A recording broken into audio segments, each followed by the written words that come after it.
Today, we're showing you how to find the serial number on your mobility device. This number isn't just a technical detail. It works much like a car, VIN. It identifies your exact unit, shows when it was manufactured, and helps ensure the correct parts are matched every time. As a mobility solutions company, we also provide repairs. When customers call in, one of the first things we ask for is the serial number, so we know exactly what unit you have. In some cases, error codes can even be reset by the user, which may save you a service fee. There are two main places to look for this information. First, the owner's manual. Second, a sticker located directly on the device.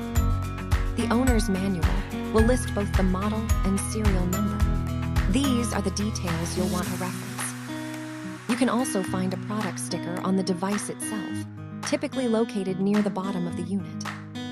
These are some of the most common places to check when locating your serial number. Finding your serial number ahead of time can save you time, money, and frustration. Whether you're troubleshooting an issue or scheduling a repair, having this information ready helps us help you faster. If you need assistance or have questions about your mobility equipment, we're always here to help.